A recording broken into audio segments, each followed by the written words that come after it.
बहुत समय पहले की बात है। एक नगरी में एक ढोलक बजाने वाला रहता था। काफी समय बाद उसके घर में बेटे का जन्म हुआ।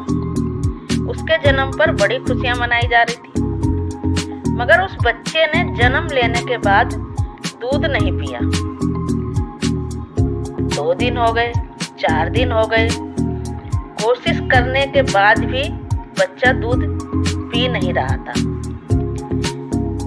उसे जन्म लिए 5-6 दिन बीत चुके थे। सभी चिंतित थे। उस बच्चे की माँ और दादी का रो रो कर बुरा हाल था। अगर ये दूध नहीं पिएगा तो जिएगा कितने दिन? हकीम, वैद्य कुछ समझ ही नहीं पा रहे थे।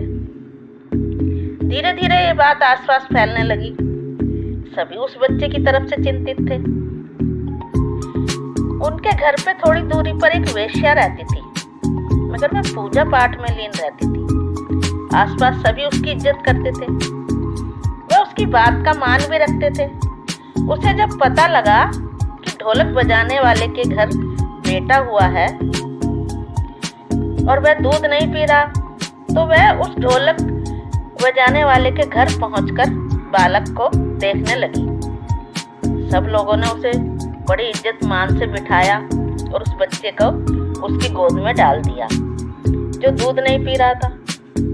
बच्चा बहुत कमजोर नजर आ रहा था। सबने हाथ जोड़कर उससे कहा, आप इसे आशीर्वाद दीजिए। ये अगर दूध नहीं पिएगा तो जिएगा कैसे? उस वेश्या की नजर बच्चे पर पड़ते ही वह कारण समझ गई। उसने सभी लोगों से कहा कि शायद इसके गले में कुछ अटका हुआ है। आप सब मुझे इसके साथ अकेला छोड़ दें।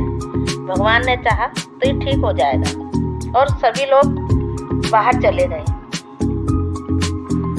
उसने सबके जाने के बाद दरवाजा बंद किया और उस बच्चे की ओर बढ़ी और उस बच्चे से बोली, क्या तू मुझे पहचानता है? मगर मैं तुझे अच्छी तरह पहचान गई और ये भी जानती हूँ कि तू दूध क्यों नहीं पी रहा।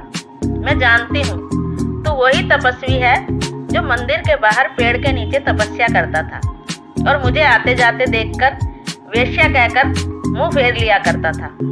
आज तू भी एक ढोलक वाले के जन्म लेकर बैठा हुआ है और दूध ना पीने का कारण तेरा यही है कि मैं मरकर दूसरा जन्म ले लूंगा। नहीं, मैंने भी यही सोचा था। तो सुन, मेरे पिछले जन्म की कथा सुनाती हूँ। अब सुन, मैं पिछले जन्म में एक तपस्विनी थी और मैं हर वक्त पूजा पाठ में लगी रहती थी। मैंने संसारिक बातों पर कभी ध्यान नहीं दिया। मुझे पता ही नहीं था दुनिया में क्या हो रहा है। और एक दिन मेरा अंत समय आ गया।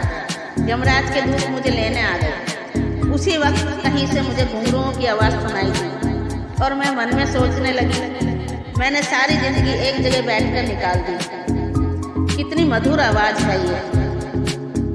और मैं यह बात सोच ही रही थी कि मेरे प्राण निकल गए और भगवान ने कहा, इसकी अंतिम इच्छा पूरी की जाए। इसने बहुत पूजा पाठ की और यह सांसारिक सुखों से वंचित रही है।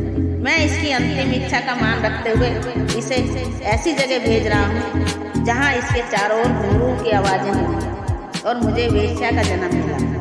मगर मैंने यहाँ जन्म लेने के बाद भी अपनी भक्ति से मुँह नहीं मोड़ा। अब भी वही धर्म कर्म पूजा पाठ करती हूँ, इसलिए सभी मेरी इतनी इज्जत करते हैं। अब बता, तू वही महात्मा है? मैं जान गई।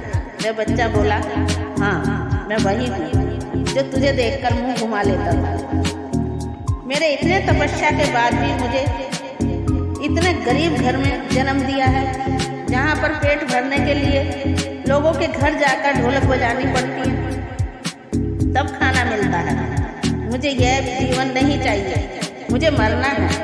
वेश्या बोली, जन्म से नहीं, आदमी कर्म से जाना जाता है।